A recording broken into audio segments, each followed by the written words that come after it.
Hi everyone, welcome to good reviews channel. நாம இன்னைக்கு பார்க்க போறது தனுஷ் டைரக்ஷன்ல ரிலீஸ் ஆன நிலவுக்கு என்மேல் என்னடி கோபம் படத்தோட ரிவ்யூ தான் பார்க்க போறோம். இந்த படத்தோட கதை என்னன்னா, படத்தோட ஹீரோ பவிஸ் ஒரு செஃப்பா ஒர்க் பண்ணிட்டு இருப்பாரு. அந்த நேரம் அனிகாவை லவ் பண்றாரு. ஒரு கட்டத்துல ரெண்டு பேரும் லவ் பண்ணிட்டு இருப்பாங்க. இந்த விஷயத்த ரெண்டு பேரும் ஃபேமிலி கிட்ட ஷேர் பண்றாங்க. அனிகாவோட அப்பா சரத்குமார் மிகப்பெரிய பணக்காரனா இருக்காரு. இதனால பவிஸ வேண்டான்னு நினைக்கிறாரு. ஒரு கட்டத்துக்கு அப்புறம் ஹீரோ அனிகாவை விட்டு விலகி போறாரு. அதுக்கு காரணம் என்ன? இதுக்கப்புறம் ஹீரோவுக்கு பிரியாவை பொண்ணு பாக்குறாங்க. ஹீரோவுக்கும் பிரியாவுக்கும் கெமிஸ்ட்ரி லைட்டா ஒர்க் அவுட் ஆக ஆரம்பிக்கு. அந்த நேரம் அனிகாவோட மேரேஜ் இன்விடேஷனை ஹீரோ பாக்குறாரு. அந்த மேரேஜுக்கு ஹீரோ போறாரு. ஹீரோ அனிகாவோட மேரேஜை ஸ்டாப் பண்ணாரா இல்லையா? ஹீரோ அனிகாவை விட்டு விலகி போக உண்மையான காரணம் என்ன? கடைசியா ஹீரோ யார் கூட ஒண்ணு சேர்ந்தாரு? இதுதான் இந்த படத்தோட கதை. இந்த படத்தோட பிளஸ் படத்துல நடிச்சவங்களோட நடிப்பு தான். அறிமுக நாயகன் பவிஸ் நீட்டா நடிச்சிருக்காரு. ஆனா அவரை விட மேத்யூ தாமஸோட ஆக்டிங் படத்துல வேற லெவல்ல இருந்துச்சு.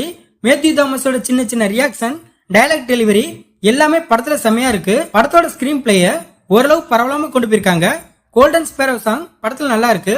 இதை தவிர படத்துல நடிச்ச எல்லாருமே தங்களோட கதாபாத்திரத்தை சரியா பண்ணிருக்காங்க.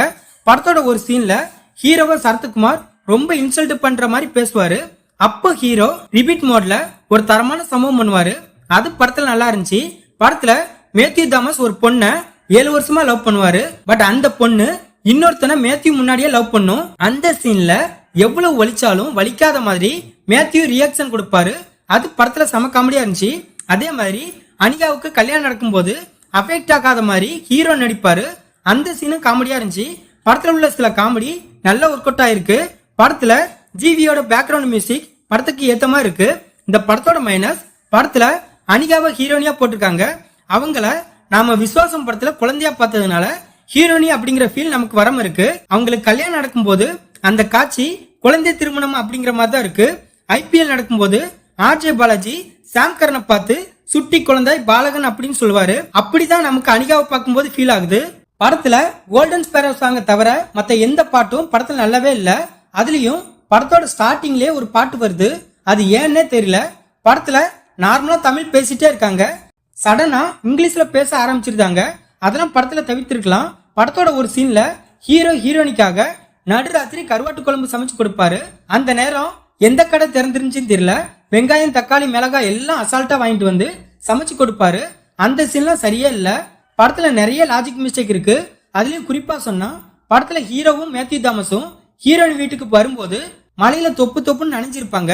அதே சீன்ல ரெண்டு பேரும் வீட்டுக்குள்ள போகும்போது அவங்க சட்டையில தண்ணியே படா மாதிரி படத்துல காட்டியிருக்காங்க.